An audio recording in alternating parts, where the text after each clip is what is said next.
Howdy! Today I'm gonna bring you guys along for one full week in my 3D print garden. I've got an Etsy Shopify shop. I mainly sell one product, but I'm trying to expand to more products. And I just received a 30 kilogram load of filament. This is about half of it here with another 2 stacks bigger than this of the Petri carbon fiber because that's what I mainly print with. So let's get it all processed and get started with our week. First things first, before we get any further, we're gonna get 2 rolls of carbon fiber Petri in the filament dryer so that we can get a print started when we leave the office today. This is a pretty simple step. You basically just have to line up these little notches with the notches on the filament spool.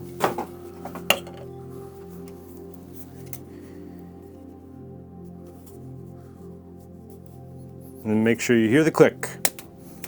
That's one.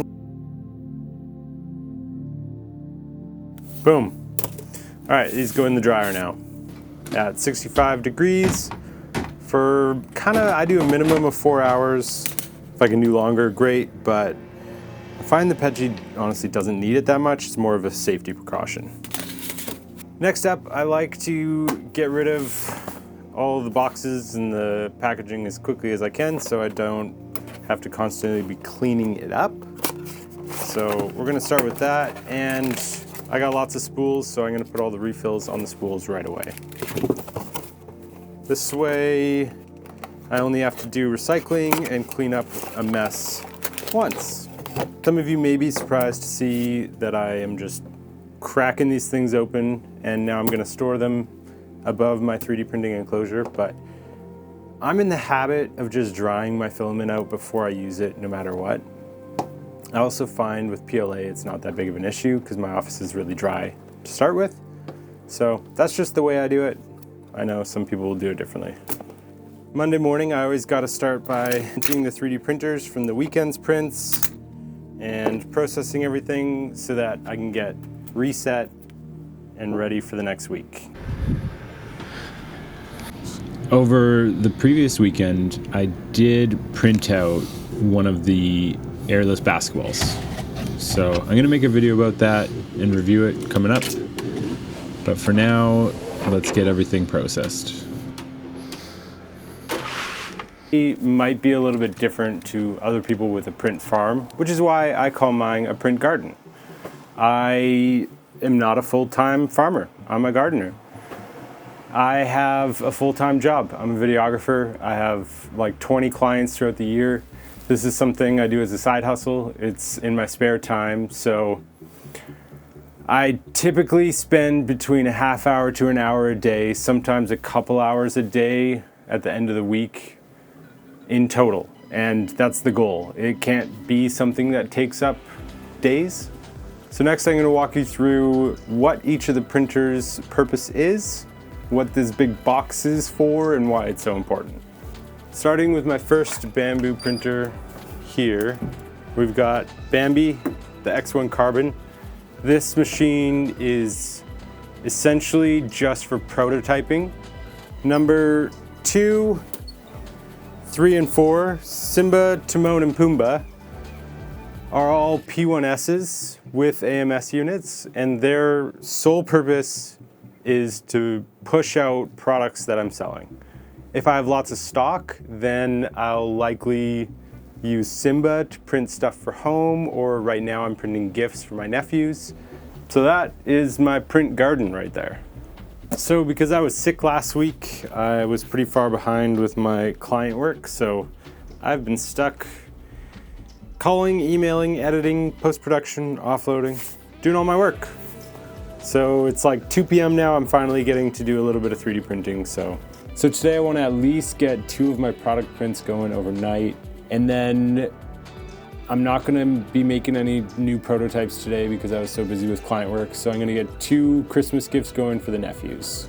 All right, we're going to see how fast I can get both of these product prints going starting now.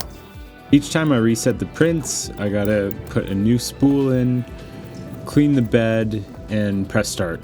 And it's really that simple. Each print goes for about 32 hours and uses just under a kilogram of filament. I clean the print bed with isopropic alcohol and then let it run for the next 32 hours. Back at it again today, although I'm still feeling kind of sick, which sucks. But the 3D printers don't stop. So top two printers, I'm still just swapping Christmas prints for my nephews. Normally I would get some prototypes running. I'm just not feeling up for it, and I still have some more client work to catch up on. But today, we need to get some orders in the mail. I have 9 orders ready to go out, so we are going to process them right now as fast as we can so that we can drop them off at the mail. We're going to start by turning on the soldering iron and melting some heated inserts into the bottom of these quick release plates. I usually only do that once a week, so you'll see that again on Friday. I've just been sick, so that's why we're doing things out of order this week. So now the products are all ready to go. I'll do my final quality control check, and then we will box them up. I still need a better system for boxing, but this is where it's at. So let's get it done as quick as possible. I'm always trying to improve the process, make it go as quick as possible, waste the least amount of time, and still get the product there safely. So last step of the process is I really need to buy a label maker. But for now, I print and cut out and tape every single label onto every single box. So normally I would drop these all off in the post box right outside my office, literally across the street, which is fantastic. But because there's a Canada Post strike going on right now, I'm paying more money, and now I have to drop it off at a different carrier.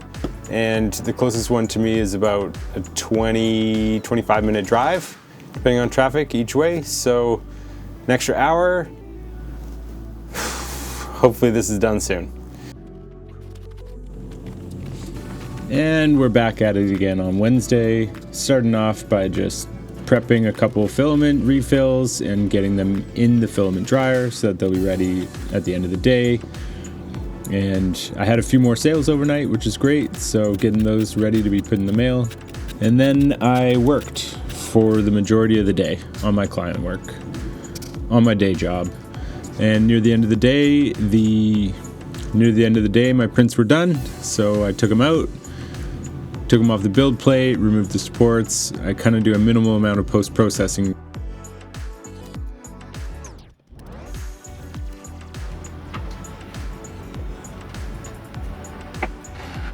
Then I reset the print beds, cleaned them off, refilled the filament, and got another set of prints going, which will go for another 32 hours.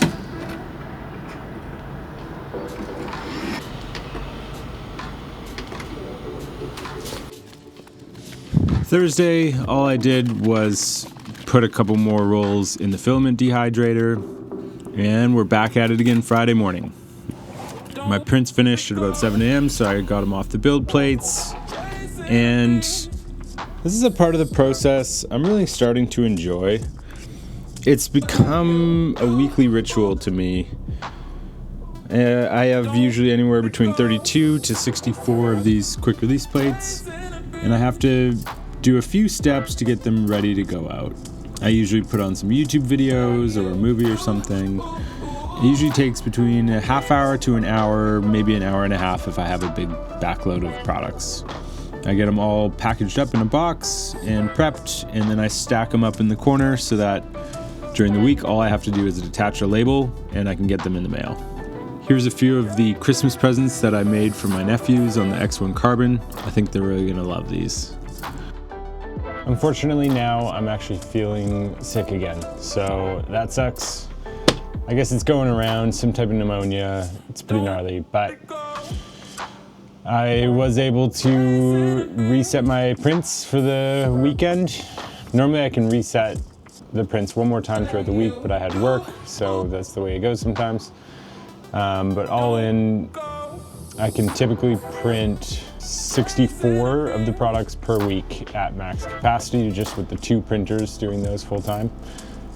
So it feels good to have products in stock again now that we're through the holiday season. And next week, all of my spare time is going to be focused on prototyping, because I need to get more products out. But I'm going to go take a nap because I am not feeling great. So I'll see you guys next week.